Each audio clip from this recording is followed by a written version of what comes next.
Welcome to the Unpacking It podcast, presented by Medi-Share. We have been off for a few weeks, but we are back. So glad to be with you. Luke is here. Henry is here. CJ is here. So glad to be with you on this hot July afternoon, coming to you from Charlotte, North Carolina, in the wonderful Unpacking It studio. Added a Peyton Manning jersey to the wall. I'm excited about that. We've got a lot to get to today as we catch up on the last couple of weeks. And so we got to talk about all the NBA trades that did happen, or the signings that did happen, the ones that haven't, that could happen. And then NFL training camps are underway. Not all of them, but we've got enough to wet the whistle a little bit. Add that to our cliche bank. And so I'm excited about the Oakland, or now the Las Vegas Raiders, getting going last week. And during our Unpack This segment today, we will talk about Darren Waller and comments that he made about his contract. And this time of year, we hear a lot about contracts, holdouts. Do guys want more money? Will they get more money? And there's a great parallel that I believe for you and I to be encouraged today. So we will get to that in just a little bit. Also, the big news in the NFL that took place while I was gone, and I will tell you about the day that I had when this happened. But Baker Mayfield has been traded to the Carolina Panthers. And so if you will notice here in the studio, the light is on. The Panthers light is back on. There is hope here in Charlotte. And I will let you know what I'm convinced of in regards to the fallout from that trade and what that means for the Panthers moving forward. We've got a loaded tap drill today. It includes NFL helmets, Madden, Charles Barkley, and other shenanigans. We've also got the Medi-Share moment of the week that involves a bat boy. We have a life quandary about the pool. I have spent a lot of time at the pool this summer, and I have a life quandary for you as a listener to answer today. We will get Luke's thoughts on the question as well. We may hear from Henry on this as well, because I am curious to know what the answer is and how to respond when I'm at the pool. And so you'll have to stick around for that one. It does not involve any Speedo talk, so you're good there. So we're free from the Speedo talk on that one. So we are thrilled to be here. This is the Unpacking It Live podcast. Thanks to everybody joining us. I see you jumping on Facebook, LinkedIn, Twitter, YouTube. So be sure to follow us on all those platforms, whatever you are most comfortable with and you enjoy being a part of. I go back and forth. Like, I'm not a big Instagram guy.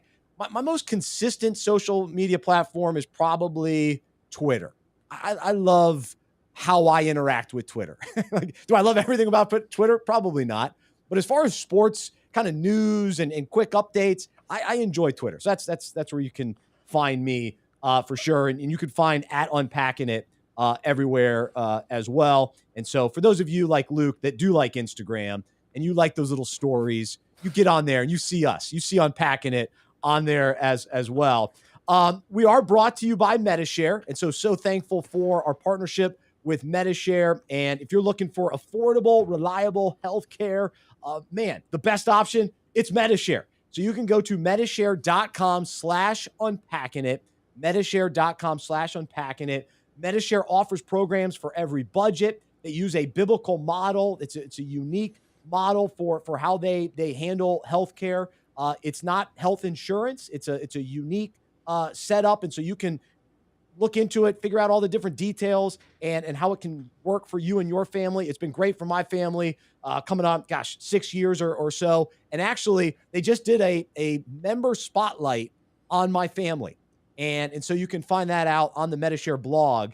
We've linked to it on our social media platforms as well. So they interviewed me. I answered questions about kind of my story with Unpacking It and my story with Medi-Share. So you can check that out. But go to Medi-Share.com/unpacking it. All right.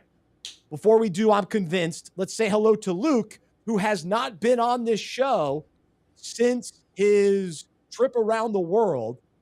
You're a world traveler. You're on your big cruise. So give us kind of one big takeaway because we haven't talked to you. I've talked to you, but the audience hasn't talked to you since then. Yeah. So the cruise was amazing. Went to 7 countries. I was with Madeline and then her parents. It was their 30-year anniversary. And they were like, if anyone wants to come, pay your own way, please join us. And we're thinking, yeah, we're definitely down for that. So our first big vacation outside of our honeymoon that we've taken, a huge takeaway, English is spoken everywhere. And that in the Scandinavian countries and Northern Europe, if you know English, you're good to go. Like we would ask people at restaurants, do you know English? And they would respond, of course. Like, oh, sorry. I guess that it's a guarantee. It's a given that you speak English. Made it super easy to travel. Now, I appreciate you asking me about the cruise. However, there's 2 things that I cannot let slide from the introduction to this podcast. There's a lot there. One, definitely can't buy stock in wet the whistle. Can't buy stock in that phrase. Nope. Definitely out on that one. And 2, I'm going to out you on here is evidence why Bryce is not an Instagram machine. And it's honestly one of the most hilarious and confusing moments I've experienced in my career as a human being on this earth.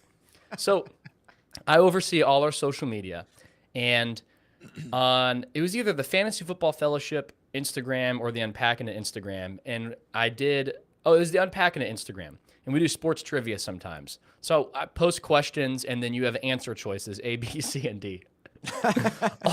all of a sudden, so you answered the question on the story.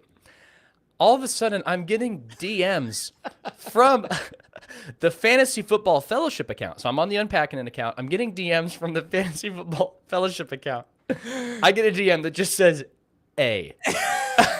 I'm like, what is this? I run this account. I was just trying to participate. I run this account. So I'm thinking, who's DMing me? Who has access to this?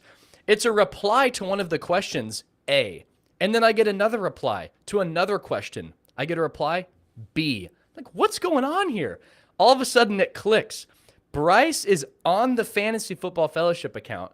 Instead of clicking on the actual poll, he's DMing me his answers, the letter choice of the options. And I had to call him, and I'm thinking, Bryce, this is so wrong.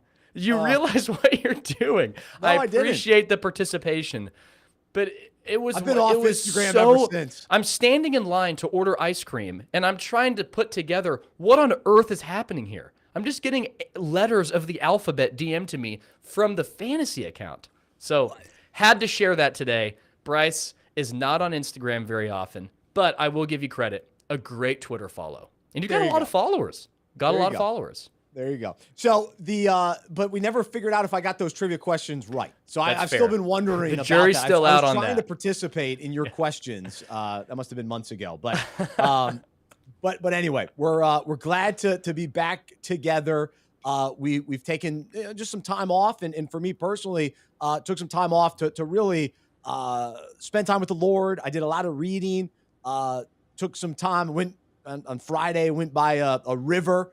And just a real peaceful endeavor. A true outdoorsman. Finished the book. Yeah, real outdoorsman. I sat in my car, actually, for a lot of it. Too many bugs. It's too hot. Too many bugs. But I did enjoy elements of it outside. But I do want to, actually today, I completed 3 books. 2 of them I want to recommend today and talk about. So the first one is a book by John Eldredge called Resilient. Okay. I'm not benefiting from promoting this. I benefited from reading this book, and I really believe everyone should read it. It's the subtitle is Restoring Your Weary Soul in These Turbulent Times. We all know what is going on in this world. It's crazy. We know what we've been through this pandemic, and we need to heal. We need to be restored. Jesus is the answer. Jesus restores our soul. This book, though, will take you through a wonderful process to understand that, to reflect on really what all of us have gone through, and then what each of us have gone through individually. So a lot of healing for me, a lot of just things to process through this book was really, really helpful. So I encourage, it's a new book. Jody got it for me for Father's Day. and it's awesome. So I love that one. And then this is an older book. It's called Disciplines of a Godly Man. And so this is real practical, real encouraging, just living out the Christian life and following Jesus and being a man of God. And so I got a lot out of that book as well. So those are two that filled me up. So I'm ready to go here today. So we're going to talk sports. We're going to talk Jesus here in a little bit as well. And Luke, I want to go back a couple weeks because we do have some sports stories we got to catch up on. And the one big story for me was, really this was a NFL story. Where was Baker Mayfield going to go? The Browns had given up on Baker Mayfield. And if you listen to the show, you remember last year maybe, I went through like all the NFL quarterbacks and gave them sort of a status update. And my thought on Baker Mayfield last year was Baker Mayfield is a backup quarterback.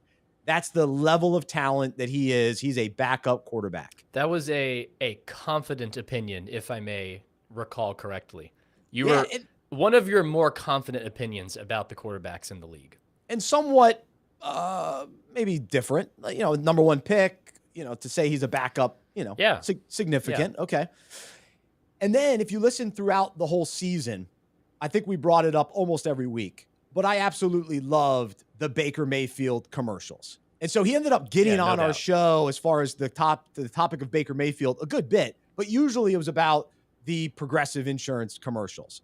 And I think he's a great actor and for those commercials. And so through all this stuff in the offseason, I was pretty against the Panthers getting Baker, except for I like the idea of trading Sam Darnold for Baker Mayfield. So no matter what, I still felt like I'd rather have Baker Mayfield than Sam Darnold. There were probably some other options that I would have preferred as a Panthers fan, but ultimately, if it meant choosing between Baker Mayfield or Sam Darnold, I'm taking Baker Mayfield. And so now let's flash forward. That was a fun show. I don't know if anyone ever saw that. I think it was called Flash Forward. It was a really cool show. It was only one season. Anyway, but we fast forward, and now Baker's on the Panthers, and I am all in. And so here's what I'm convinced of today. I'm convinced your NFC South champions for 2022 will be, you ready? Do we have a drum roll? Oh, that's wrong drum. We have a laugh track. That's a laugh track. Well, that's probably fitting. It's your Carolina Panthers. It's the Carolina Panthers. I am buying in. And it's not just because of Baker Mayfield, but it is the makeup of this Panthers team. The Panthers invested in the defense in the draft 2 years ago. Really kind of over the years have added pieces. And in trades. The 11 guys on defense, really strong. The Panthers defense was really good last year, when healthy especially. And so the pieces are all there on defense. The skilled positions on offense. DJ Moore, one of the top receivers in the NFL. I'll give you absolutely top 20, arguably top 15. With a decent quarterback, man, the sky's the limit. And so we'll see if Baker's that guy. But nonetheless, DJ Moore is legit. If Christian McCaffrey, big if, but I'm buying into him being healthy this year, is the best running back in the NFL. Derrick Henry can make a case. Jonathan Taylor can make a case. Your boy Austin Eckler. I love Eckler. But McCaffrey's right there. And then the Panthers fixed the offensive line in the offseason, at least on paper, and drafting Ike Ekwonu. They're looking great on the offensive line. So that's why I'm convinced this Panthers team is great. Now, all Baker Mayfield has to be is be like Jake Delhomme, my favorite Panthers quarterback ever. Bring energy, be a good teammate, be a good leader, and get the ball to your top receiver. That's what Jake used to do with Steve Smith. And then hand the ball off to Christian McCaffrey, and you're going to be in good shape. And so with Baker Mayfield, when he was healthy in Cleveland, he won games and completed a lot of passes. And so if that's the kind of guy that we get here in Carolina, I'm in. Now, why don't you ask? Wait, the Panthers win in the NFC South. What about the Bucs? I already told you before I went on my break. The Bucs are done. Move on from the Bucs. Once Tom Brady entered into his I might retire, he's done. Gronk has given up. He knows this Bucs team isn't making it back to the Super Bowl. Leonard Fournette, He spent more time at Krispy Kreme than I did over the last few months. And that's saying something. And that's saying something. And so he's loading up on, talk about you going to get ice cream. He's been going to get ice cream. Now, I don't know what his food of choice is, but Leonard Fournette's not ready to go in that backfield. So anyway, the Bucs I'm not counting on them. Sean Payton's gone from New Orleans. Atlanta's in a total rebuild. So there you go. There's hope with Baker Mayfield. He's better than Sam Darnold. And the light is back on in the studio, and I'm optimistic the Panthers win the NFC South this year. So there you go. You know, I will say, not that I'm necessarily a Baker defender, but he's very talented. Very talented. I mean, that was his thing. Extremely accurate passer coming out of college, #1 pick. And, you know, has he certainly had many faults? Yeah. Has he also been in Cleveland, which has been chaotic? Yeah, no doubt about that. But Carolina, your Panthers, what, a 5th-round pick? That's it? Oh, That's it was all a they great had to trade. I mean, come on. Of course you're going to do that. Yep. To get a #1 pick for a 5th-rounder? Also, weren't Darnold and Baker the same draft? They went Absolutely. 1 and 3. Yep. That's hilarious. I So know. they're duking it out a mere couple years later after going 1 and 3 in the same draft. So that's fascinating. But it's a no-brainer. Of course you're going to take a flyer on Baker. It was basically free because what are you going to get with a 5th-rounder? It's a complete shot in the dark at that point. And the Panthers last year, the first quarter of the season were, yeah, they're going to make the playoffs, but what seed? That was the narrative because they were building the defense and because you have so many skilled positions. Well, weren't they 3-1 last season before the Cowboys game? As a Cowboys fan, I was very nervous for that Carolina game. Darnold played well during that time. Yeah, The initial they stretch. almost had an insane comeback, which would have been devastating. But yeah, that's going to be interesting. To your point, I think it seems Bucks and Panthers duking it out to win that division. And if you're a listener of the Fantasy Football Fellowship podcast, you know Bryce is out on the Bucks. Bryce is very much out on the Bucks. So we'll see. I'm a big Mike Evans guy, an Aggie. But outside of that, I don't really have any stock in the Bucks. So I wouldn't be upset at their demise. Yeah, it just feels like it's time. The fact that they won a Super Bowl, remarkable, but it just seems like the Bucs are done. And it's not even necessarily that Brady's going to be awful. I just don't think they have what it takes to keep the momentum going.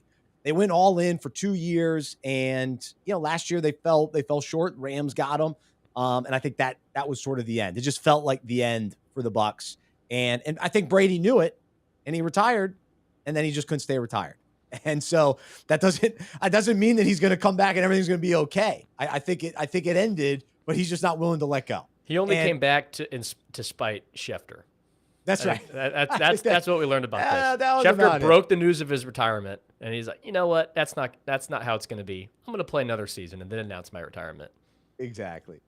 So, all right, we got a lot of NFL to talk about, and we will over the next few weeks as training camps open up. They kind of stagger it, which puts certain teams in the spotlight and teams that we get to kind of focus on as they get going. And the first team that started training camp last week, the Las Vegas Raiders. And so we're going to jump into our Unpack This segment where we unpack sports, faith, and life, and we take sports parallels and relate them to our own lives and relate them to the Bible.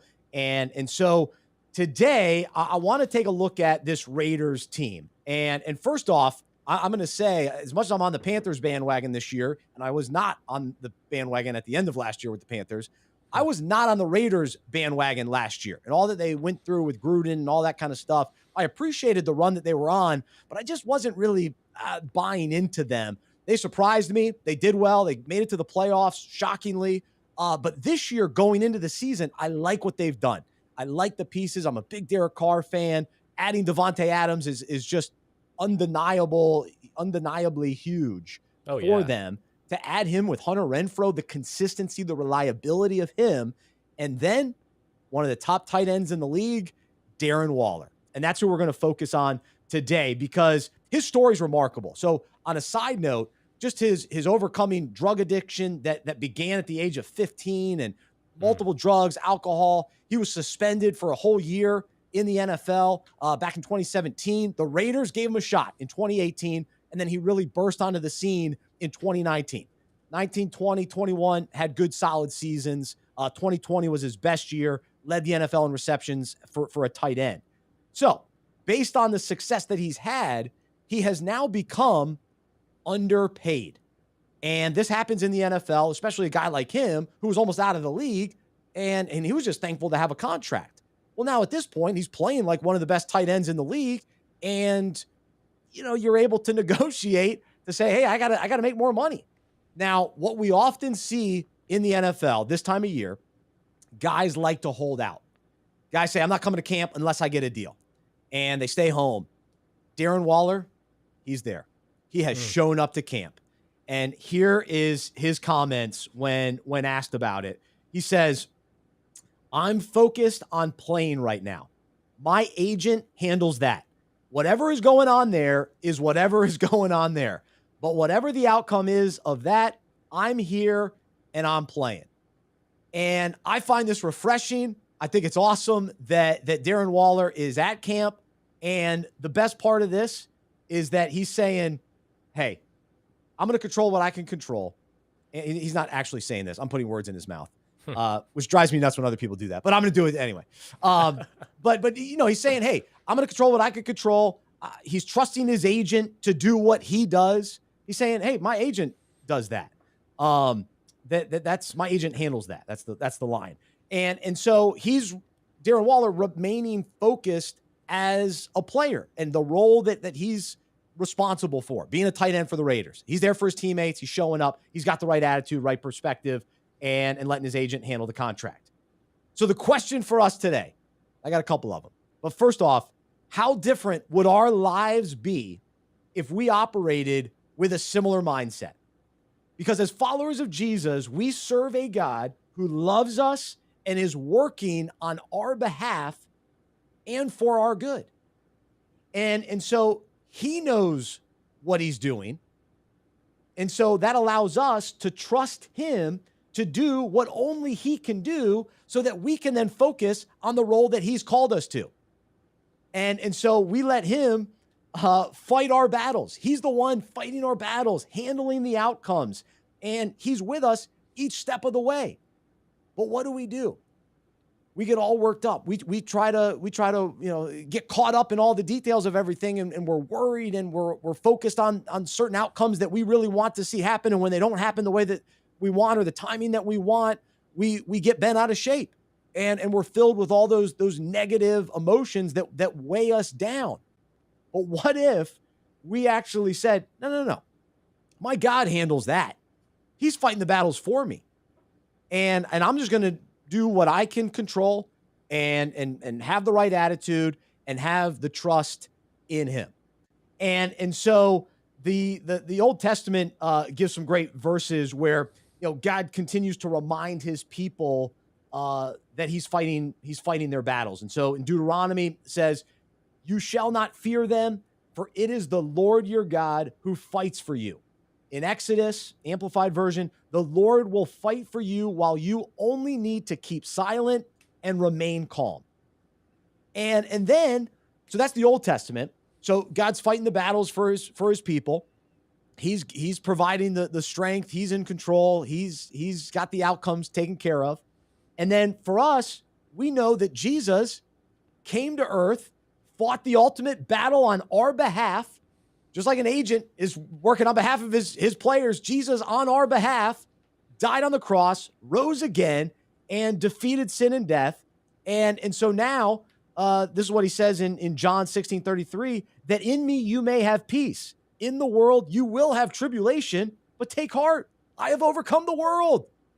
So he's already won on our behalf. He's continuing to fight on our behalf, continuing to strengthen and empower us day in, day out. He is with us. And so it's up to us to trust him and say, just like Darren Waller's talking about his agent, yeah, my agent handles that. So when the questions come and, hey, Darren, are you worried about your contract? Hey, Darren, don't you think you deserve more money? Hey, Darren, well, why aren't you holding out? Oh yeah, my agent's handling that. And then for you and I, when we're facing the challenges and the opportunities to worry, or the things that cause concerns, how are we responding? Are we surrendered? Are we trusting? Are we saying, my God's got that? My God's handling that. He's fighting for me. He's already overcome the world. I rest in that. My eternity is secure in him.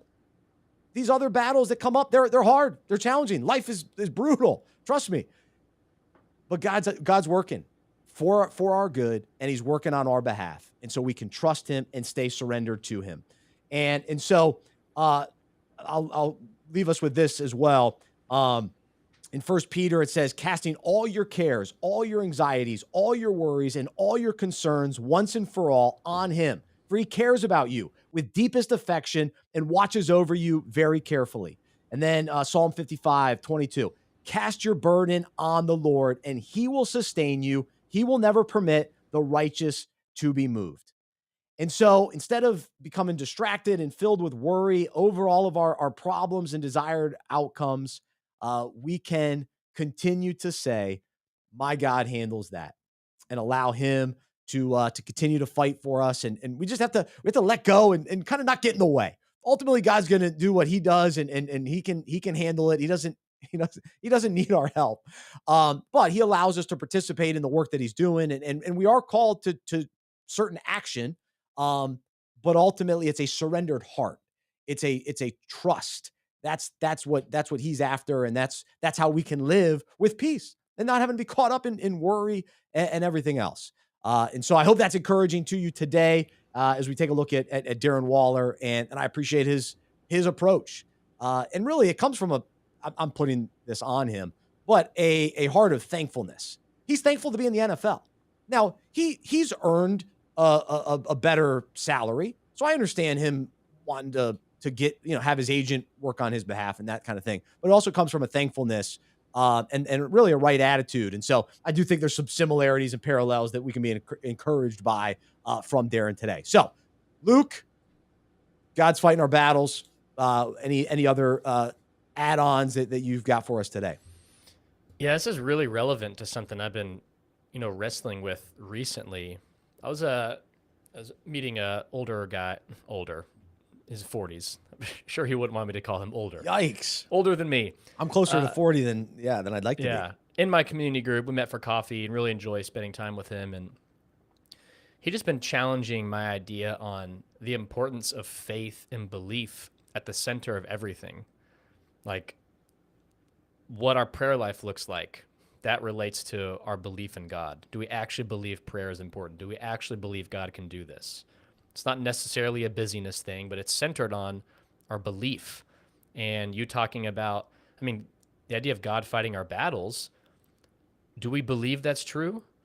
And I've just been challenged recently on, what things do I actually not believe as strong as I need to? And I forget what reference it is, but in the Gospels on the father that comes to Jesus to ask him to heal his son, and he says, I believe, help my unbelief. That's a prayer that I've been starting to pray constantly, and God's kind of convicted me and brought me to more humility on, hey, there's things, you have unbelief in your heart about certain things about me, certain things about what I can do, and trusting God will fight our battles starts with believing that he can and believing that he will. And then, not fighting our battles in a me first way, but, God will fight our battles according to what his will for us is. And his will for us is to believe in his son. John 6 talks about that. The work of God is to believe in Christ. The will of God is that people would believe in his son, Jesus. So, these are recent things I'm wrestling with. So I appreciate this is a timely reminder on, I need to ask myself and really look at my heart and have the Spirit kind of illuminate my mind. Okay, what things about God fighting my battles do I struggle to believe? Do I only believe he'll fight certain battles? Do I believe he's capable of fighting all battles? So, yeah, it's just been something I've been wrestling with recently, and I encourage those watching or listening, really ask yourself. Like, of course, we'll say, yeah, I believe God fights our battles. Yeah, of course. But I would be willing to say that all of us, there's unbelief in certain areas of our life, in certain areas of our heart where we struggle to believe God will fight certain battles or that he can. So That's what I'm challenging myself with and been convicted of lately. So very timely reminder. And it's also, yeah, no, I appreciate you sharing that. To add to that, we don't always have to try to figure everything out in our own abilities and limited understanding and in our own strength too. And even going back to the parallel, Darren Waller trying to figure out all right, what is my worth? What is my, what should my contract be? Let his agent do that. And so we have the God of the universe who sees all, knows all. Let's trust him. Let's trust his wisdom instead of trying to figure everything out. Well, maybe I should do this or maybe I should do that. No, how about we go to God? How about we trust him? And when he says go, we go. When he leads us a certain way, we go that direction. And in the meantime, we wait, we trust, we do whatever we know we're called to do, that he's made clear to do next. We do that. And then when we don't know, we pause and we seek him and we rest in him and surrender to the work that he's doing in us and through us. And again, fighting the battle for us. And it's not like we live our lives not knowing the overall outcome. Now, this isn't something necessarily to just tell someone amidst tragedy or hardship. I mean, there's counsel and sitting with people. But as we talk today, we do know the outcome. If we're in Christ, we're going to be resurrected. We are made sons and daughters of God. We are part of the kingdom of God. We know that to be true. So obviously this is hard, and day out, it's difficult to comprehend. Okay, I don't know what next week's going to look like. I don't know what 10 years from now is going to look like. But there is a peace knowing I'm a son of God. I am in Christ. Through faith in Christ, I've repented of my sin. I placed my faith in Jesus. God's given me his Holy Spirit. I know the outcome. And I think we need to remind ourselves that more and more often, not in an unsympathetic way like, oh, I can't believe that person's worrying. How dare they? They know the outcome. No, it's much more difficult than that. But in conversations like these, we ought to remind ourselves, we know if we believe that God is true to his promises, we know the outcome. We are part of the kingdom of God based on his grace towards us. And that's something to rejoice in and to really, really find comfort in. But it takes, meditating on that and comprehending that and really stirring with that on a fairly often basis. Absolutely. Man, no, good stuff. So the line for me today to remember and to recite is, my God handles that. My God handles that. And Darren Waller saying my agent handles that. And for us, as the negative thoughts start to creep in, the worry starts to creep in, it's my God handles that. My God handles that. And I think if we really did that, that's a powerful thing. I just thought of it. I just read it today and wrote it today. But I want to implement this because worry very easily creeps in every single day, whether it's a small thing, big thing, a lot of things. But ultimately, my God handles that. So we'll leave you with that. This devotional will go out in just a little bit. So if you have not subscribed to the Unpack This devotional, you can go to unpackingit.com/subscribe. Subscribe for free. It goes out in written form to your email inbox Monday, Wednesday, Friday. And encourage you to check that out. We appreciate you forwarding it to your friends and family. Encourage someone that's a sports fan that may like that specific topic or be encouraged by that specific topic. So always encourage us to forward and pass it along. We just want to encourage, challenge, and inspire sports fans to follow Jesus and become more like him. And so that's why we're here. And so we enjoy doing it. And whatever God puts on our hearts, we try to share that with you, the sports fan, a part of Unpacking It. We also enjoy talking sports, enjoying sports together. And there's a lot that we've missed the last few weeks that we've been off. And Luke and I haven't been on a show together in 5 weeks. 5 weeks. So been stir crazy, man. It really is. And I mentioned the Raiders got things going with NFL training camp starting up. I'm curious for those listening live that want to jump in and for you, Luke, what team are you most kind of excited about that kind of heads into training camp? Like, to me, there are certain teams where it's like, they're kind of the same as last year. Not much excitement. It'll be fun to see them. Fine. But then there are some teams that big changes in the offseason, a new coach, a new quarterback. What team kind of has your attention to where you're watching it closely. There's a level of intrigue, concern, a level of questioning. What team jumps out to you? Because for me, the Raiders, there's a lot of excitement with Devontae Adams, Josh McDaniels taking over. Can McDaniels coach again? How good can Derek Carr be with these weapons and, picking up on the momentum from last year? So I would say the Raiders I'm most intrigued by. What about for you? Well, obviously the Cowboys, and really following closely, what's the Zeke, Tony Pollard situation going to be? You are for sure Team Pollard. I have much favor towards Pollard, but Zeke played with an injured hamstring for a while. So that's going to be interesting to watch closely.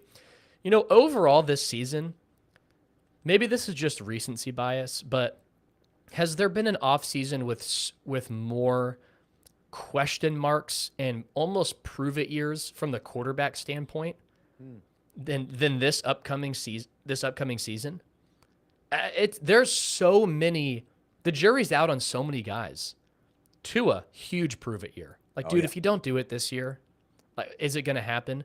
Trevor Lawrence, it's a whole new coaching staff. He's going to have a healthy ETN. James Robinson's good. I mean, what's the next step going to? What's going to look like for Trevor Lawrence? Honestly, a big prove it year for Derek Carr. There's a lot of Derek Carr haters. Certainly not you or me. We're pro Derek Carr. But if he has the same year with all the weapons he has, which I think he's gonna have a monster year. That's a big deal. Justin Herbert, what's the next step for him going to be like? Joe Burrow, Russell Wilson. I mean, that's ultimately what I'm following. Specifically, though, the Patriots and Mac Jones. Interesting. With trading to kill Harry, what are the weapons going to look like that Mac Jones is throwing to? What's his step going to be like? I mean, there's just so many question marks. How do you interpret Mac Jones' season last year when they go beat Buffalo throwing the ball like 3 times? And I don't know. It's just interesting. I don't think I'm a Mac Jones hater, but I'm very curious to watch, what are the Patriots going to be like this next season? Last year was all defense and I'm not going to turn the ball over, but I'm not going to do anything crazy, Mac Jones. But they're going to unleash him. Get ready for Mac Jones taking the next step. It's going to be interesting to see. I'm very curious to keep a close eye. I don't necessarily like saying that because Patriots, now get him out of here. But it's interesting. It's a whole new era. I'm very curious. All right, so a couple other teams to mention. Those are all great. And I know Henry's all excited to see if Daniel Jones can prove it this year with Daboll taking over as head coach. So Henry's got his Giants hat. We'll see Henry in a moment with Tap Drill. But you didn't mention Russell Wilson in Denver. To me, this is one of the more fascinating, and I'm actually a little surprised. The hype, it's very similar to the Rams last year. I was all in on Matthew Stafford, and I drafted Cooper Kupp and was in on the Rams. I probably didn't think they were going to win the Super Bowl necessarily, but I was excited about them. With Denver, it seems like there's some buzz, but not to the level I would expect with them getting Russell Wilson. I mean, I think people are downplaying last year. That was the first year he was injured. Before that, he's always healthy. It's amazing to me. Russell Wilson still never gets the credit. He's one of those quarterbacks that he kind of flies under the radar because when they won the Super Bowl, it was all about the defense and Marshawn Lynch. When they lost the Super Bowl, it was all Russell Wilson's fault for throwing the interception. And it's almost like that has carried on the narrative of Russell Wilson. Yep. And here he is in Denver with plenty of weapons. Now, the problem is the division is going to be so tough. Yep. Now, Nathaniel Hackett, new head coach coming from the Packers. So we'll see. I have no idea if that translates to him being a great head coach and how him and Russell Wilson get on the same page and can it happen quickly. I guess the difference with the Rams is they went to the Super Bowl with Jared Goff and then they upgraded to Matthew Stafford. But to me, the Broncos were at least competitive. They've got a good defense, a great running game. That's the key. I mean, unbelievable running game. The Broncos could be so good. The only unfortunate this is a Super Bowl thing caliber team. Yes, but there's going to be a casualty in that division. They're all really, really good. And it's unfortunate that one of them, at least one of them, is just going to be a casualty of such a good division. And it's going to be unfortunate who it is because you want every team to succeed. You just mentioned Derek Carr. We want to see him succeed. We love Derek Carr. You definitely can't root against Joe Burrow or Justin Herbert. No way. Or I got turned around. Holmes, Herbert, yes, Wilson. They're all in the same division. Yeah, and like, which team do you root against? You want to see all of them in the playoffs, and it's just unfortunate knowing that can't happen. So we'll see. Yeah, what I happens. I guess there could be 3. I guess all 3 could get a wild card, but they wouldn't have enough wins. Has that ever happened? An entire division makes the playoffs? It's probably not possible because you have to get enough wins to get in, and they're going to have to beat each other. So they're going to accumulate losses against each other. But it is going to be fascinating because they're going to be on national TV. One of those teams will be on national TV every week, and playing against each other every other week. Yep. So that's gonna be interesting. But really, the Chiefs now have some intrigue. Even though they really only lost Tyreek Hill, but it sort of changed their offense a little bit to where, all right, now even more is on Mahomes to carry them. Well, and can Kelsey continue to play at the level that he's always played at? Is this the year we realize finally that the idea that someone can be so good and that automatically means multiple Super Bowls, can we just put that to bed? Because the talk, I mean, we've talked about this for over a year on this show. The idea that Mahomes is going to go out and win 5 Super Bowls is outrageous. Yeah. Yeah. Borderline dynasty. What, 4 conference championships in a row? Is that right? 3 in a row? 4 in a row? Yeah. I mean, they've been great every year. They're in a really good division where that, again, could they be the casualty? I don't know. But regardless, we need to put to bed that Mahomes, 5 Super Bowls. Oh, could he reach Tom Brady? Okay, let's pump the brakes a little bit. Now he's fighting to win the division. That's not even a guarantee. Not a guarantee. That's going to be so difficult because you said Russell Wilson and those Seahawks teams with the Legion of Boom, that great defense, and then him being healthy, good weapons on offense. Is that almost replicated in Denver?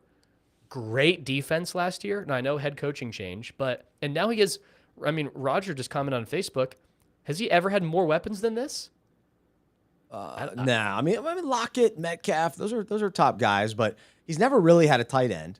Not that he has a great. There's some hype. There's a guy in really Denver good that running hyping. Backs. I mean, 3 outside of Judy and Cortland Sutton. You still have Tim Patrick. That's right, and Hamler, KJ Hamler. I mean, come on. Yeah, no, he's going to have a big year. I'm surprised. I thought there'd be more hype for Matthew Stafford last year. I thought there would be more hype for Russell Wilson, and maybe it will build. And I'm looking at it from a fantasy perspective as well.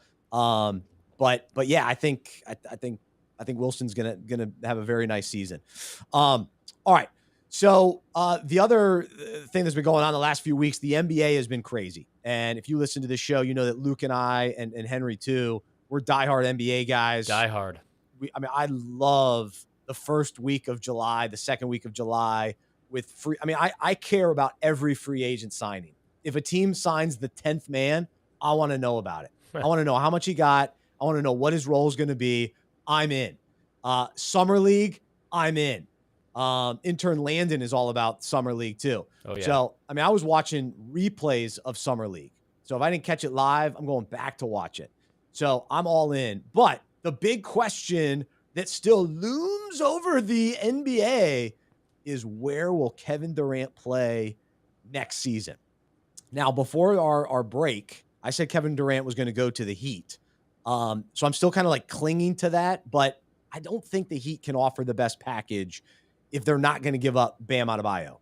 So if he's not part of it, then there's really not a way to make it enticing enough for the Nets.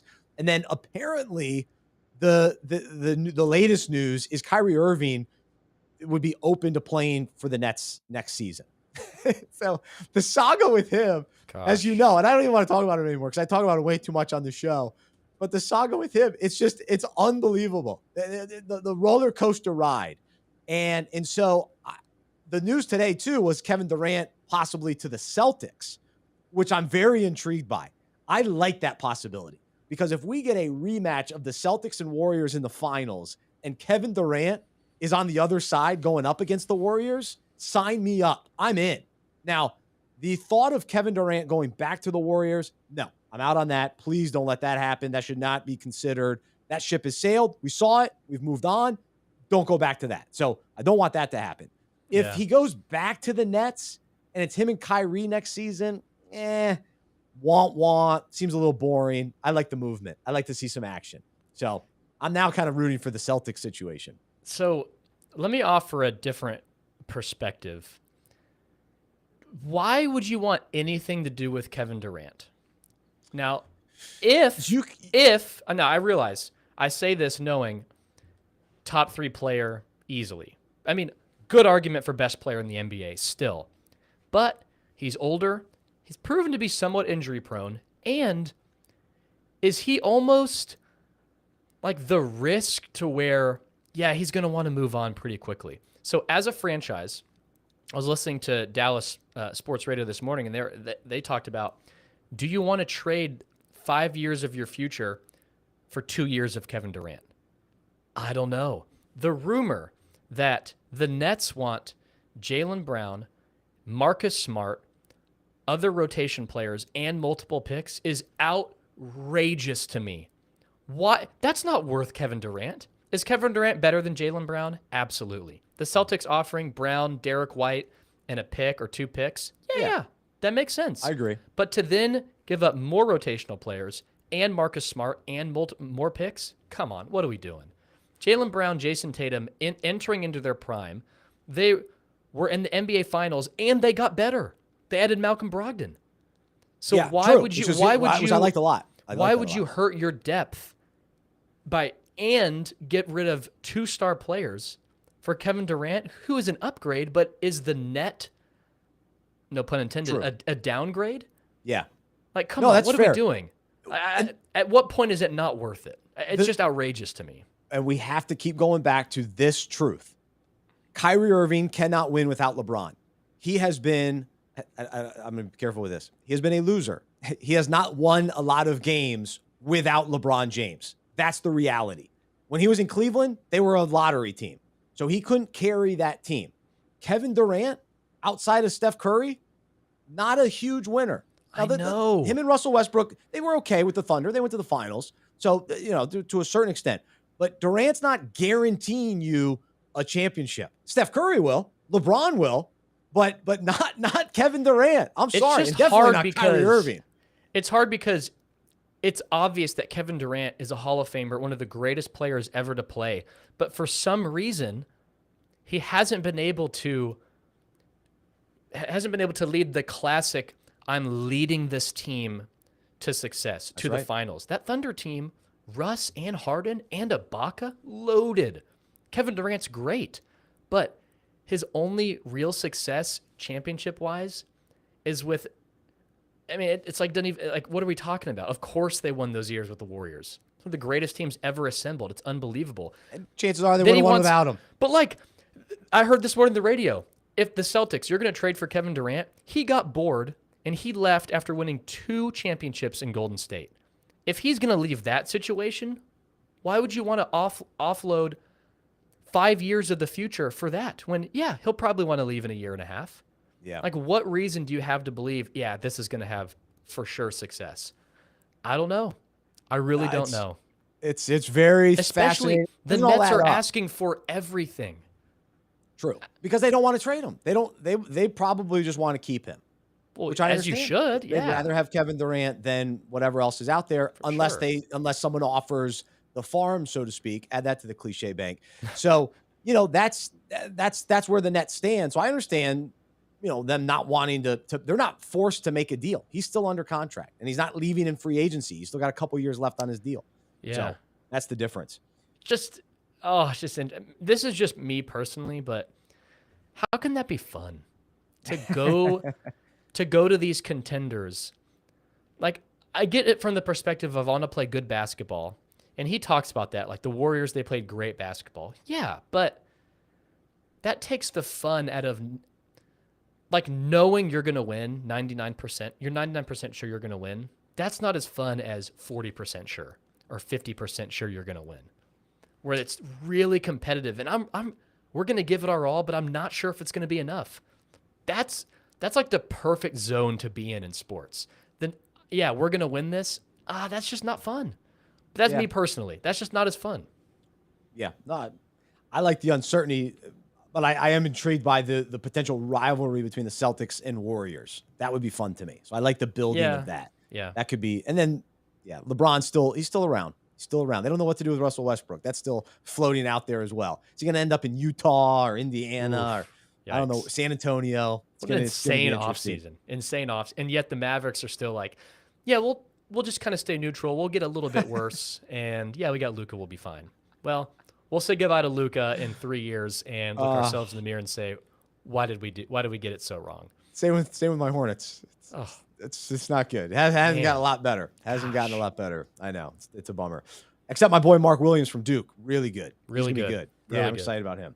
All right. So each week on the show, we love sharing a special kind of funny, cool, wild, interesting moment of the week. We call it our Medi-Share moment of the week. It is brought to you by Medi-Share. Go to Medi-Share.com/unpacking it. Medi-Share is an awesome healthcare option offering affordable, reliable healthcare that you can trust. Check out Medi-Share today, Medi-Share.com/unpacking it. You can get a quote and figure out if it's the right fit for you and your family. And the cool part is members on average save 50% or more on their healthcare costs. So Medi-Share.com/unpacking it. All right, Luke, we are going into Major League Baseball.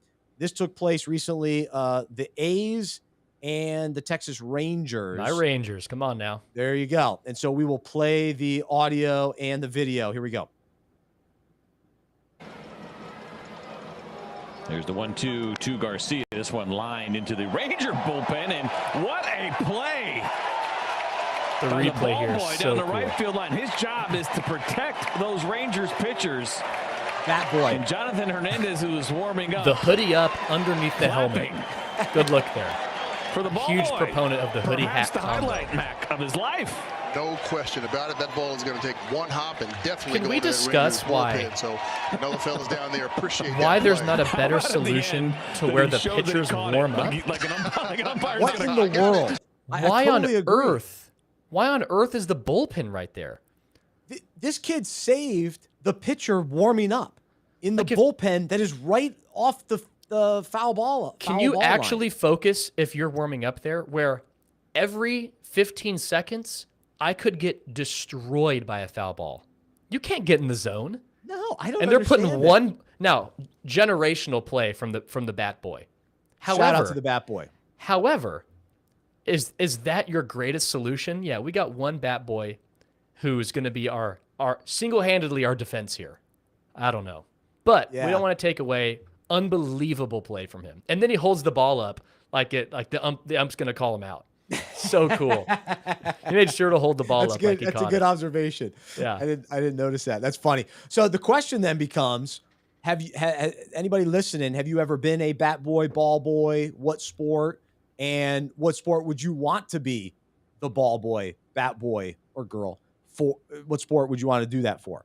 To me, the NBA or basketball, where you're on the floor, you're right there in the mix, would be really fun. Throwing towels, water, that kind of thing. But the problem is, those guys have to be talented and quick when it comes to wiping the floor. Because you are talk about saving lives. I mean, that's dangerous out there. You get some of that sweat, they slick, they fall, they get hurt. So you have to get it clean by the time the fast break comes back. So that's always tricky. It's a difficult job. So at A&M, their towel guy, I mean, he wore these black sweatpants, and he would sprint out there and slide like he's on a slip and slide on his knees, wipe up the sweat or the water, and get back. Madeline, part of the Junior Aggie Club, helped out growing up. She helped run out with the towels, wipe up the floor. So shout out to her. Now, let me give the obvious answer for this question. And it's a ball boy at Wimbledon. Now, Really? oh yeah. Why do you think Kramer and Seinfeld won when he was the ball boy as a grown man? But I mean, it would be difficult, but it's hilarious how they do perfect every time. It's almost hilarious where in between play, they run, grab the ball, and then they're ready to go at the net. Or they stand in the back of the wall with their hands out. Those are the greatest ball boys, ball girls in the world. Very impressive. Very impressive. It's a true job. Like, were you ever before your high school swimming days? Were you ever the swimming version of the ball boy? Were you the extra Speedo guy? Ah, man, forgot my Speedo, forgot my uniform. I promised the listeners your arm. Speedo free. I promised the listeners Speedo free, and Luke finds a way to get the Speedo into the show. He found a way. He found a way. It's honestly a competition. The Jake Delhomme counter, the Speedo counter is climbing the leaderboard here. And the cliche bank. Leaderboard. We've got it. We've got it all going on. Well, no, I never did any sort of, I don't even know what that would look like in swimming. I'm trying to think. Yeah, fixing the lanes or something. Fixing the lanes. Oh, yeah. Yeah. I was. Or yeah. lifeguard at a swim meet. That's always hilarious to me. That's That's a great gig. Come on. What do we do? I was always coaching, but yeah, that's a good gig for sure. All right, speaking of the pool, nice transition there. Yep. So our life quandary of the week here on the show, we like to ask questions just about life. We need answers. We're wondering. We got questions. So we need to hear from you as a listener. But Maddie and I, my daughter, we've spent a lot of time at the pool this summer. Nice afternoon trips to the pool. Always a good time. And if we go during the week, it's pretty chill, right? Not too busy. Then you go on the weekend, a lot more people there. And what I've noticed is on occasional Saturdays or Sundays, someone thinks that they're the swim club DJ, that they think everyone wants to listen to their music. So they bring a speaker thinking, oh, this is a service to the neighborhood swim club. And so, hey, I'm going to put my speaker out and you're going to listen to my choice of music. And so the question then becomes, is this acceptable? Who do they think they are, I guess, is another thing. Yeah. What kind of confidence and boldness do you have to say my music is the music of choice for everyone? Yep. And then, so growing up, I would always go to the swim club and we as lifeguards would choose the station that the music was on. Yep. And 90% of the time it was country music. That was the theme of our swim club, was country music. And at that time, I was not a country music fan. Low ceiling, high floor move. Low ceiling, high floor move for country. I remember going back earlier, it was more, the summer pop music, at another swim club. And so those are like when the staff decides. So in my neighborhood, no lifeguards. It's a low key pool. And so that means the people in the neighborhood, they're bringing their own speakers. The greatest swimmers live in that corridor of the Charlotte community. No lifeguards here. Yeah, no, exactly. So the question is, should I complain about someone else playing music? Do I just bob and enjoy whatever it is? And I have to admit, for the most, I like a lot of music now at this stage of my life. So it was pretty good. It was pretty good over the weekend. Not too bad. But did everyone enjoy it? And is that really fair to the average person just wanting to go and enjoy the pool? Maybe they don't want to listen to music. So is it really right to bring your speaker and blare it for everyone to hear? And so that's my quandary today. Couple questions here.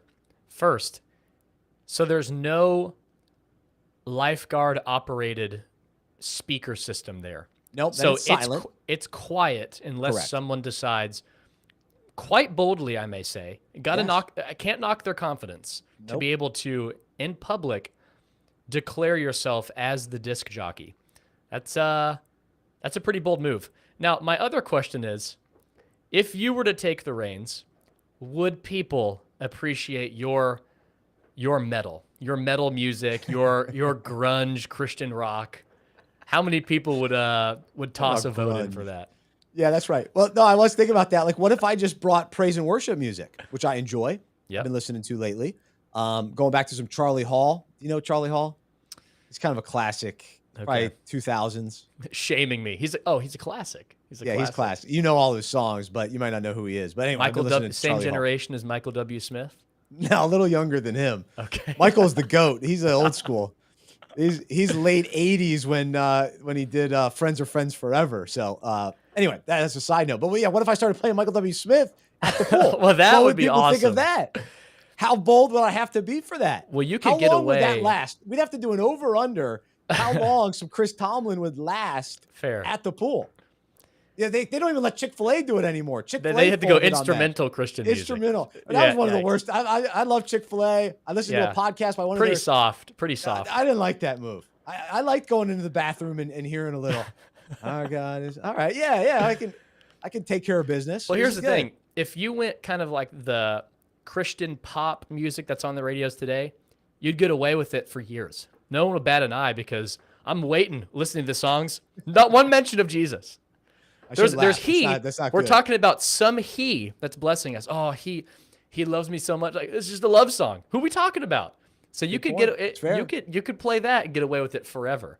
But if you play some of the classics, throw on Michael W. Smith, you'd get a yes from me. But it would be interesting. I know. So I'm debating for one, I just don't want to monkey around with I'm there to swim. So I'm fine with the music in the background, but I just don't like it's a business that trip. up. It's a business trip. That's right. When I'm playing with Maddie, I go, all right, time for your swim lesson. It's time for your swim lesson. No more monkeying around. It's time for your swim lesson. She's been putting her head under the water. So that's big. We talked about this on another episode. You're just here to get yours. I'm just here to get mine. What were we talking about? Seems out of context. That's a deep cut from an episode a year ago of sports cliches. I don't even remember it. So I'm not sure. The deep cut. Yeah, thank you for that. I'm just an Unpacking It Live podcast historian. True fan of the show. That's good. You're part of it, but thank you. So I want to hear from you as a listener. What is the setup at your pool? What is your preferred setup? Have we gotten to the point of wireless waterproof headphones? I think to a certain extent that's out there, but not mainstream. I think we really be that antisocial? If that be yikes, I'd have to push back against that. Like swimmers that swim hundreds and thousands of laps, thousands of yards. A public pool, adults playing catch with the football with their kids, all of them have waterproof AirPods in. Like when I see people at dinner with their family and multiple family members have AirPods in, get this. Ooh. I was at a wedding. Actually, I ran into this guy twice. I was at a New Year's party. He had AirPods in the entire night. I'm like, dude, what could you possibly be listening to? Great podcast. That's called Unpacking It. Yeah, 4-hour podcast. Can't get enough. Yeah. I saw the same guy at a wedding on the dance floor, AirPods in. He's dancing to his own song. Dude. He's way out of rhythm, but he's right on beat. You better believe it. He's right on beat. It was unbelievable. I'm like, I feel like I have to shake this guy's hand to have the mental toughness, the confidence to say, I don't care at all what's going on around me. Whatever I'm listening to, way more important. He's not waiting for the DJ to play the electric slide. He's already playing it on his AirPods. He's already there. Dun, dun, dun. Boogie, woogie, woogie. He's already there. He's already boogie, woogie, woogieing. Yeah. You better believe it. Okay, let me ask you this. What's your number one go-to pool song? So I flash back to, so we had a pool growing up, and there's one song that's just iconic. And it's or any song, Huey Lewis in the News. That was the music my mom played swimming when we would swim in the pool as a family. So whenever I hear that song, classic pool song for me. Anything by Huey Lewis in the News. The one that jumps out or Unwritten by Natasha Bedingfield. That one too. That classic. Does not. No, thank you. Yeah, The Power of Love. Henry's chatted. The Power of Love. Huey Lewis. Yeah, I can get behind that. At the pool though, I don't know. But the song for me that I remember as like a 10 to 12-year-old was Smash Mouth All Star. Yeah. When that was popular that summer of whatever age that was, I guess it was in the 90s. Yeah, probably 90s. Did that catch steam pretty quickly?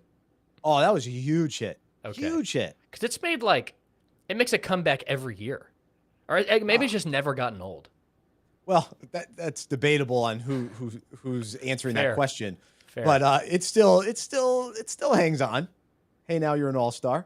So that's the one. True one-hit wonder.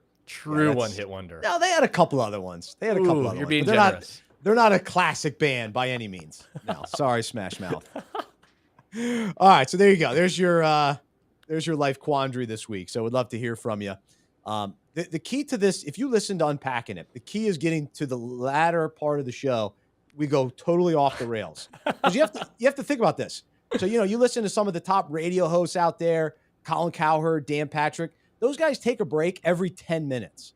You realize that they take a break every. We're live here. We're going over an hour now. Yeah. So I haven't stood up. My back's starting to tighten up. I'm getting a little. No, we haven't taken a break. We keep rolling. We keep rolling. So, all right. You ought to just bring your own hummus to the show. It's just sitting in the fridge. I know you go straight to the mini fridge after the show for a couple carrots and hummus, maybe some celery. Not just carrots. have it on the show.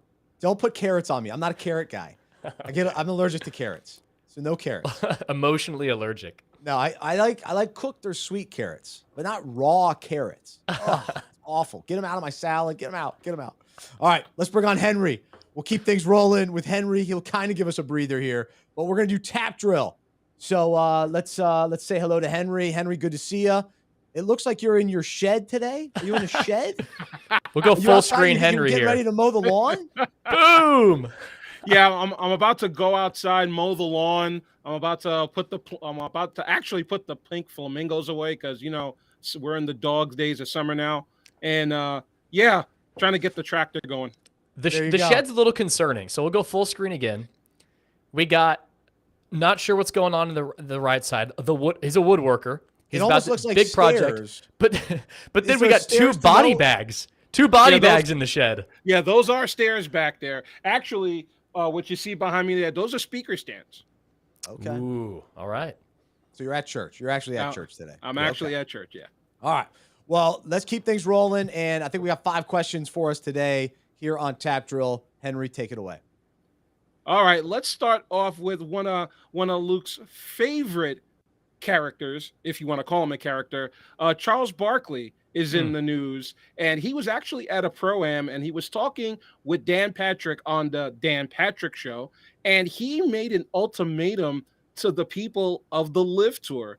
He said, if you're going to make me an offer, you got a week. And if you're not here, if I don't have an offer, by the time I leave this golf course, I'm not doing it. So, guys, what do we think of Charles Barkley being a commentator on the Live Tour? So I'm open to it. I love Charles Barkley, and I've made it very clear that he could star on every show every night of the week. So wherever you can bring Charles Barkley, I'm in. Law and Order starring Charles Barkley, great. He was in Suits. He was great on Suits. You bring him on the hockey. I saw him on the NHL coverage this year. Put him on baseball. So if golf, great. Now, my concern is him not doing the NBA. Now, he has to do the NBA. Protected at all costs. That's no operation number one. Yeah. I don't care how much money they make as a fan. I'm not willing to accept Charles Barkley leaving inside the NBA until he's 80, 90 years old and he just can't physically do it anymore. Well, Larry Brown, right? Who am I thinking of? Not Larry Brown. Hubie Brown. Hubie Brown. Yeah. He's still doing it. He's what? Upper 113. 13. Yeah. He's been calling every NBA era and doesn't miss a beat. No, does not miss a beat. Yeah, he's probably not like Vern Lundquist favorite. where it's like, man, you know what? We get his voice is iconic. And at this point, I'm probably a Lundquist hater. But I'm like, dude, just call it a day. Come on. Hurting legacies here. Yeah, see, I was fine with it. I was glad to hear him on the Masters. You didn't like him on the Masters. All he says is, and now to 16. It's good. Hey, who better to say it than Vern, the star of Happy Gilmore? That's great. All right, Henry, next one. Hello, friends, as we move on to the next topic. That's right. The Madden Vern Lundquist doing Jim Nance as Charles Barkley. A very sad Vern Lundquist. Yeah, Vern Lundquist after a tough day. Madden 23 is coming out if it's not out already, and Madden has their top 10 NFL teams. At the top of the list with an overall of 92 is the Tampa Bay Buccaneers, and the list goes as such. The Buccaneers, the Bills, the Rams, the Packers, the Ravens, the Chargers, Luke's Cowboys, the Chiefs, the 49ers, the Eagles, and the Bengals. So, guys, if you're playing Madden, who you got? Ooh. So very intriguing that they have the Bucks as the highest rated team on Madden. Let me first be clear. I don't play video games anymore. Hardly, maybe once a year. But I loved Madden growing up. It was awesome. A highlight whenever it came out. I always preferred the off season versus the actual playing. But as far as the surprises on this list, to me, the Packers at 4, the fourth best, essentially the fourth best roster. That seems a little high to me. I'm not so certain on that. And then I probably would play with the Chargers. I'm all in on the Chargers. Herbert, Eckler. You know who I really like? I'm going to talk about this on the fantasy show. Little sneak peek. Josh Palmer, the third wide receiver with the LA Chargers. Remember the name. So that's first team all generic name right there. Josh Palmer. Josh Palmer. Yeah, Jim Smith and Josh Palmer. So here's the thing. For me, it's the Eagles. Out of Madden, you have get a running 85. You get a running quarterback, awesome weapons. I don't care who's on defense. We only play Madden to play offense, unless you're some type of Madden purebred, which I haven't met any of those. Now, let me get this off my chest. I only run a 3-4. That's right. Yeah. To me, I'm running Engage 8. For all Madden fans out there, I'm audibling to Engage 8 every play on defense. I like that. I'm blitzing the house, giving up a lot of touchdowns. But if you play Madden, you can't play with Tampa Bay. The people that play with the best roster in any video game, get out of here. I can't tolerate those people. And NBA 2K17, you're playing with the Warriors. Get out of here. I'm not playing with you. Yeah, you don't want to be the guy that plays with the best roster. No, middle of the road, somewhere ranked in the high 70s, low 80s, or just a team that's not your favorite team. Oh, like for me, huge Cowboys fan. Yeah, I'll play with the Eagles. Very fun roster, not the best roster. That's the sweet spot. But to play with the Bucks, to play with the 2K17 and I don't think Tom Brady's fun on Madden. No, pocket passing and Madden. Yeah, you can't. No, you have. what are we doing? Yeah, close. You want to find whatever team has a player closest to Michael Vick. So actually, the Ravens with Lamar Jackson. Yeah. That's always fun. Yeah. All right, next one, Henry. All right, I'm not too sure if you guys have heard, but the NFL has come out with their own streaming service called, get this, NFL Plus. So for $4.99 per month, exactly, right? Or $39.99 per year, a subscription will include all out-of-market preseason games, which was formerly available with the subscription to the NFL Game Pass that used to be $99 a year. So, guys, are you subscribing to NFL Plus? I'm considering it. Yeah. Ooh. So, no, here's the thing. You have Red Zone, though. I know, but having access to the replays with no commercials. So you can still watch any game. It'd just be a replay of those games. You just can't watch any game live. No, but I have enough to watch live. I've got the Red Zone. You are a record a game, watch it later. So for you, it makes sense. I get that. Yeah, I'm okay with that. So as far as the streaming, I mean, I have YouTube TV. So I have Red Zone, and then I'll watch the CBS and Fox game. And there's at least one game in each window, and then one of the windows has 2 games. Can't wait for football season. Oh, yeah, it's coming, baby. Here we go. Happy just talking about it. I'm intrigued with the NFL Plus, but here's the thing: this is a step toward every game being available streaming, which will be the Sunday ticket. It's finally leaving DirecTV, or at least offering in 2 years. I think a year or two, maybe after this season, it'll finally be available to either Google, Apple, Amazon, one of those services. Will partner with the NFL. So I am excited that it's coming. That's what's next, but they have to finish the contract. So but here's the thing. You still got to get around the blackout markets thing. No, they're going to move past some of that. They got to move past some of that. I have no hope in the near future. For any sport. Like, this is outrageous to me. So, no, we won't appreciate this. FC Dallas, local soccer team in Dallas. I cannot watch games on TV. Because this, I mean, here's the. So who would watch it then? So no one. You're telling me no one's watching. In market, it's blacked out. I have to go to the game. Because I live in Dallas-Fort Worth, I cannot watch live games of my local team. In what world does that make sense? It's just so outdated. So, And also for NFL Plus, why on earth are you even advertising you can watch all out-of-market preseason games? Throw that out.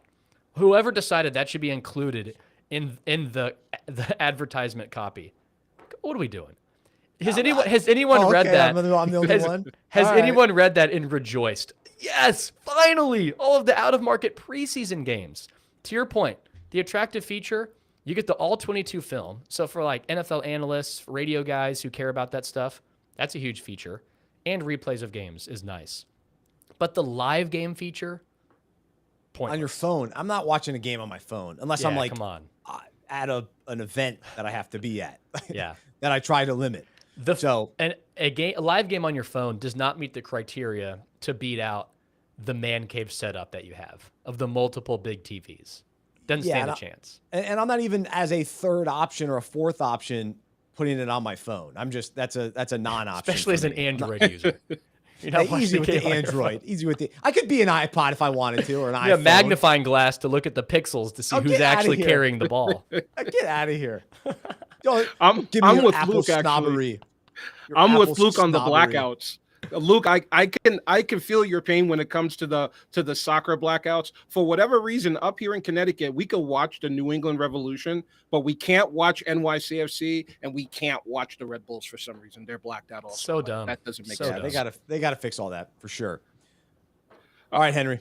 All right, staying in the NFL, did you get to see the throwback helmets? The NFL's coming out with all of the teams with the new unis, the alternate unis, and the throwback helmets. So, guys, and Luke, you don't count in this because the Cowboys always have one of the best throwbacks, so you don't count.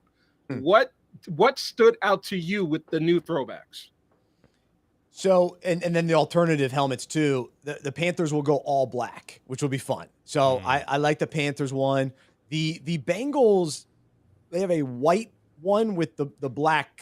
So cool. What do you call it? Stripes. Yeah. So that's pretty. I did a little Bengal thing there. So yeah, no, I thought that was cool. But as far as you guys, we got to get another one of that. Yeah. I have two little girls. I do animal sounds. Yeah. Maybe keep that in-house. Yeah. You know what my favorite old school logo is? The Denver Broncos with the horse in the middle of the D. So that's the one I like. I don't know if they're doing that necessarily. They always had like a weird blue sometimes, the Broncos do. I like the old school orange and blue, the lighter blue. That would be my favorite. I saw the Patriots one. I don't like the old Patriots. I don't like that helmet. So there you go. Luke. Oh, Cowboys are rocking their throwback white helmet with the blue star for Thanksgiving. Cardinals have like this weird red and black one that's interesting. Seems to be a stretch. The Eagles all black helmet will be cool. Eagles and like a dark green or all black, I think looks very sharp all the time. The winner is obviously the white Bengals helmet. I feel like everyone last season was begging Cincinnati, please, we just want the white helmet. Please give it to us. So very excited for that. That'd be fun. That adds a little something. They don't do the color rush anymore, do they? Do they do that? No more of the color rush. I think that was only good for Thursday night football. Yeah, then it'd catch on. No, poor people that were colorblind were watching the same team. That was a tough time. Is that when Starter was the jersey maker? This was 5 years ago. Come on, this wasn't that long ago. Oh, we can bring the starter jackets back. Starter. Oh, Tony Romo's the only starter brand ambassador to this day. I don't understand why Starter left. I think it's Cuban. Right? Oh, well, Starter. We're already out on Cuban's dress code. You know what brand I used to have? Franklin. Are they still around? Yeah. Franklin. I don't know. I don't know. I think you still might be able to find some of them, like maybe on Amazon or eBay or whatever. Yeah, that was Franklin and one and Fila. And one. Oh my god! I had and one shirts and shorts and shoes, and I was all set. There was another sports brand that started with an A from like my middle school days. Adidas? No, come Asus? No, it was kind of like Franklin for like youth football jerseys and yeah, I don't know. Rydell, but yeah. Anyway. Well. Yeah, we're deep cut there. All right, guys. Well, Henry, good stuff from you. Appreciate it, man. Right. Thanks for running the chat. have fun at church today. We appreciate you coming to us live from the closet, or the shed, The shed. Henry in the shed. The wild adventures of Henry. I mean, that's a whole nother show. Keeps on your toes. Tune in to see where Henry reports live from. My favorite still is the ice rink. It was inaudible. We could not hear Henry. We kind of saw him. He stood out at literally the ringside. rink. Literally, I'm hearing slap shots in the background. Yeah. The carving of the ice. Let's see. I've come to you from the ice rink. I've come to you from the softball field. If I remember correctly, I also came to you from Planet Fitness at one point. I think that was at the Unpack lunch. Yeah, I was. That was a treat. We thank you for that. On the stair stepper. I love on the talking stair to stepper. Anybody that's working out is always my favorite. Hey man, just trying to knock two birds with one stone. I'm gonna give you a call. Can't do it. It's Add either that going to to be the- a bad workout or you're giving us nothing in the conversation. That's right. I don't want to listen to it. I just The focus. heavy breathing. Yeah. Get it out of here. Come on. You stay at Planet Fitness. Let me know when you're done. All right, guys. Hey, great to be back. Thanks to all of our listeners. Love to hear from you. You can email me, Bryce at unpackingit.com. We're in the process of making some changes here or there within Unpacking It and within the show. So we'd love to hear from you. Any suggestions or ideas? We always appreciate it. Also encourage you to check out our Fantasy Football Fellowship podcast. That's available anywhere you listen to podcasts. Just search Fantasy Football Fellowship. Be sure to subscribe to that throughout the fantasy season. And then all you fantasy players and owners, check out fantasyfootballfellowship.com. Get connected with all the content that we have there as well. And then today, our Unpack This topic was about God fighting our battles for us and relying on him, trusting him. And so we don't have to be worried. We just say, God will handle that. God will handle that. Comparing it to Darren Waller saying that, my agent handles that. My agent handles that. So that devotional will go out in just a little bit. Be sure to subscribe to that, unpackingit.com/subscribe. For Henry, Luke, CJ, Landon, Chris, I'm Bryce. I'm a sports fan who follows Jesus. I believe in the good news that he died on the cross for my sin. He was resurrected, and through faith, I've been saved by his grace. I hope that is true for you as well, and I hope you'll join me as we live life as sports fans who follow Jesus together. Have a great rest of your day. We'll talk to you next time right here on the Unpacking It Live podcast presented by Medi-Share.